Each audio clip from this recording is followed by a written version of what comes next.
Okay, good morning my dear student. Today we discuss lines and angles chapter 6 day 21 part 1. Clear? And our topic is kinds of angle, and in the kinds of angle we discuss today vertically opposite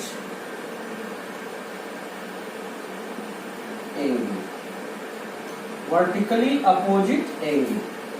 You know that if we have two lines, then there are two possibilities.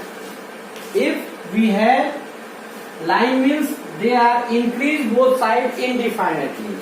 If we have two lines, then there are two possibilities. Either line are intersect or not intersect. या तो line intersect होगी या नहीं intersect होगी. ठीक है. तो if we have two line and both lines are intersect, it means if you can produce the line then they are intersect at a point. In this case they are called the intersecting line. Clear? इस case में इसको क्या बोला जाएगा? intersecting line. And when two line are not intersect then it will be parallel line or non intersecting line. देखिए जब line का concept आपको बताया, जैसे मान लीजिए कि यह एक लाइन ऐसे है और एक लाइन ऐसे, और तो यह भी क्या होगा, यह लाइन दोनों तरफ इंक्रीज करेगा ना, तो इंक्रीज करेगा तो कहीं ना कहीं एक दूसरे को इंटरसेक्ट कर देगा. तो यह दोनों लाइन क्या होगी? इंटरसेक्टिंग लाइन होगी. और जहां भी इंटरसेक्ट होगा वहां पे वर्टिकल अपोजिट एंगल फॉर्म होगा. ठीक है. देखिए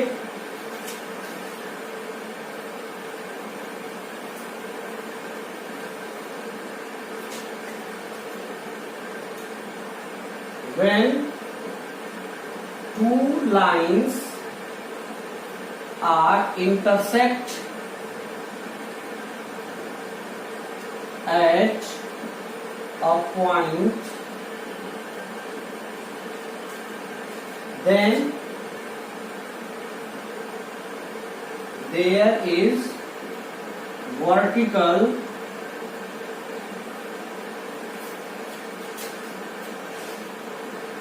opposite angles formed,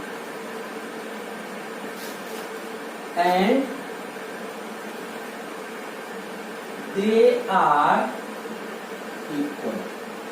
और वो क्या होंगे? इक्वल होंगे. When two line are intersect at a point, then there are vertical opposite angles formed and they are equal. वो जो एंगल्स होंगे वर्टिकल अपोजिट एंगल इक्वल होंगे. जैसे देखिए मान लीजिए एक लाइन है,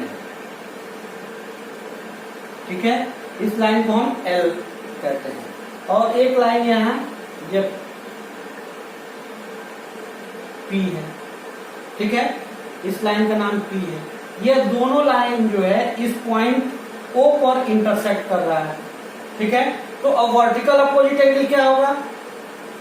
देखिए यह होगा यहां से वर्टिकल अपोजिट. यह दोनों एंगल जो है वर्टिकल अपोजिट एंगल होगा. वर्टिकल अपोजिट एंगल मतलब यहां से सीधा एक लाइन बनाया जाए, ठीक है, जो इसके ठीक अपोजिट हो, वो वर्टिकल अपोजिट एंगल होता है, और यह आपस में इक्वल होता है. ठीक है. Vertical opposite angle are equal. यह angle,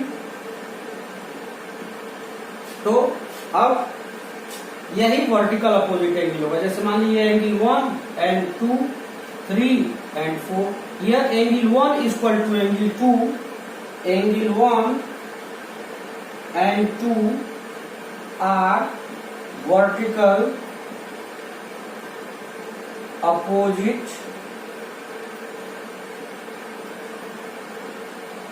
angles, and angle 3 and angle 4 is also.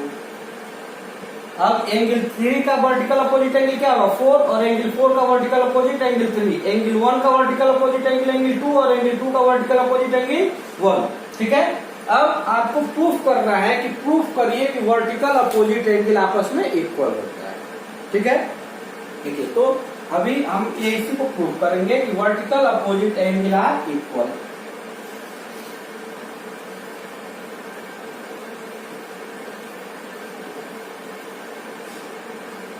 क्या प्रूव करना है?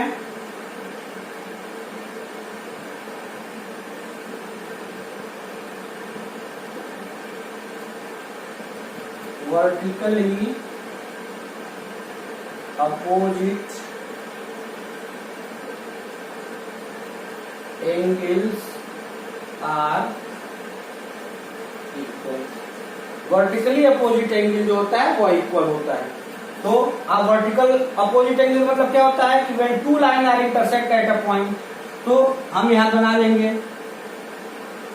ये एक लाइन है ए बी और ये एक लाइन है C D. A B and C D intersect at point O. देखिए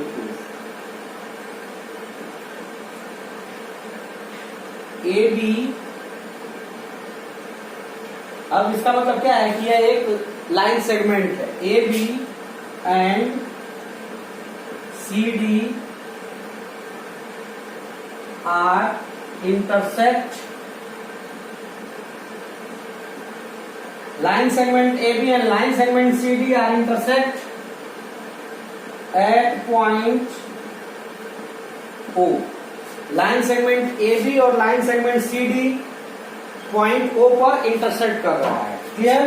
Then angle AOC is equal to angle BOD and angle AOD is equal to angle BOC. Both are the vertical opposite angle. Are vertical opposite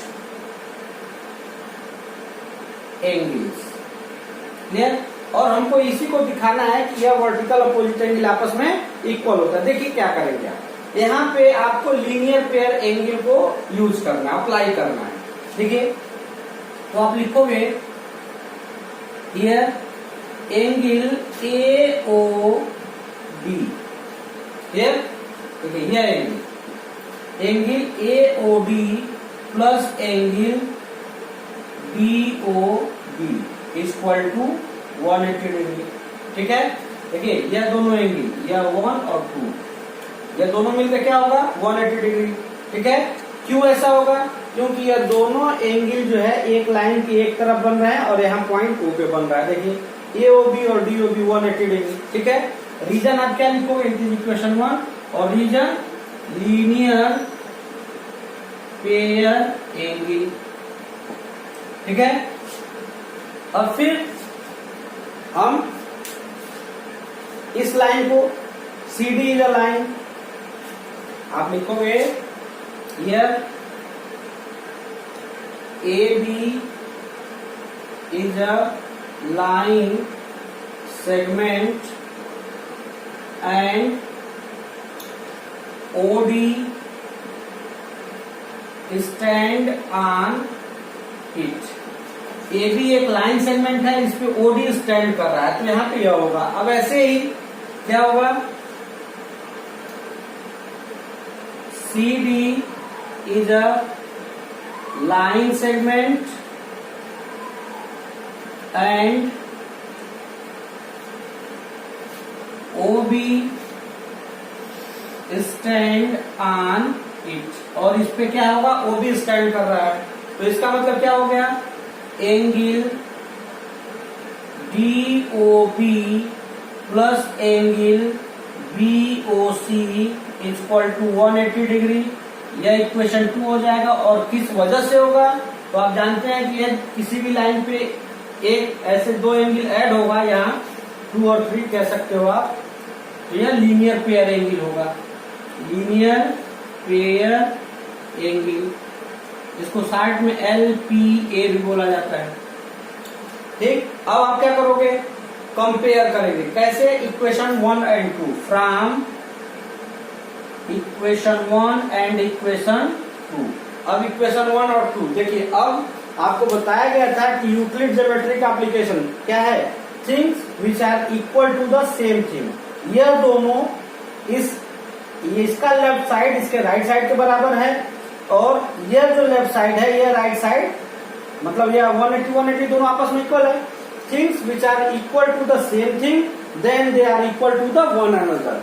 तो इसका मतलब क्या हो गया, with the help of Euclid axioms, यह Euclid axioms है कि things which are equal to the same thing then they are equal to the one another. ये क्या हो गया, angle AOD plus angle DOB equal to angle DOB equal plus angle BOC।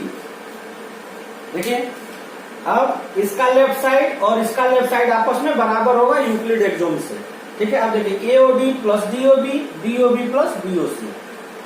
अब देखिए DOB और DOB दोनों जगह common है, तो अब क्या करेंगे, equal thing are subtract from equal then rest are remaining are equal. तो क्या सब्ट्रैक्ट हो जाएगा, यहाँ DOB इससे कैंसिल कर दिया जाए, तो क्या बच गया, angle AOD equal to angle BOC which are the vertical opposite angle. AOD equal to BOC, आप इसको यहाँ एंगल 1 इक्वल टू एंगल 3 समझ सकते हो। तो यह दोनों वर्टिकल अपोजिट एंगल है, यह आपस में इक्वल है। सिमिलरली यही लिखोगे, similarly angle AOC equal to angle BOD, यह हो गया आपका प्रूव्ड।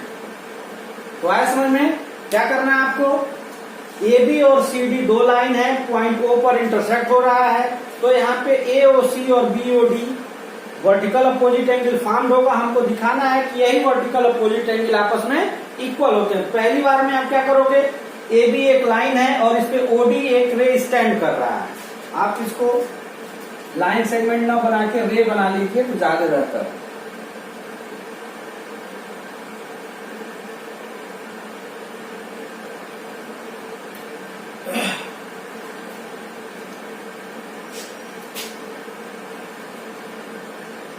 देखिए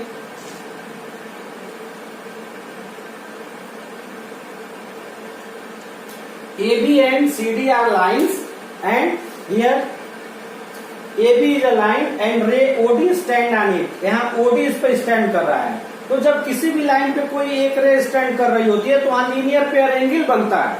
ठीक है, क्योंकि आप जानते हैं कि एक लाइन के एक तरफ एक पॉइंट पे जितना भी एंगल होता है उसका सम 180 डिग्री होता है। तो यहाँ पर 180 डिग्री होगा, तो यह लीनियर पेयर की वजह से दो ही एंगल ऐड हो रहा है तो लीनियर पेयर होगा। यहाँ इक्वेशन 1 बनाया गया। फिर यह CD रे है, इस पे OB स्टैंड कर रहा है, देखिए OB स्टैंड ऑन इट। ठीक है, तो यह भी लीनियर पेयर की वजह से अब आप देख रहे हो कि इक्वेशन 1 और 2 के राइट साइड आपस में इक्वल है। तो जब कहीं भी राइट साइड इक्वल होगा किसी भी इक्वेशन में, दो अलग अलग इक्वेशंस के या दो अलग अलग सिस्टम्स के राइट साइड आपस में इक्वल होंगे, तो उसके लेफ्ट साइड भी आपस में इक्वल होंगे। किसकी वजह से, यूक्लिड एक्सोम्स के वजह से। Because things which are equal to the same thing then they are equal to the one another. तो यहाँ AOD plus DOB equal to DOB plus BOC both are the equal. अब आप जानते हो कि यहाँ DOB दोनों में कॉमन है, यह जो है कॉमन है इसमें। ठीक है, तो आप जानते हो things which are equal and equal thing are subtract then remaining are equal. तो जब इसको DOB सब्ट्रैक्ट किया जाए तो क्या बचेगा, AOD और BOC, AOD और BOC। और यही क्या है आपका वर्टिकल अपोजिट एंगल है। Similarly AOC and BOD also you can prove. Okay, thank you.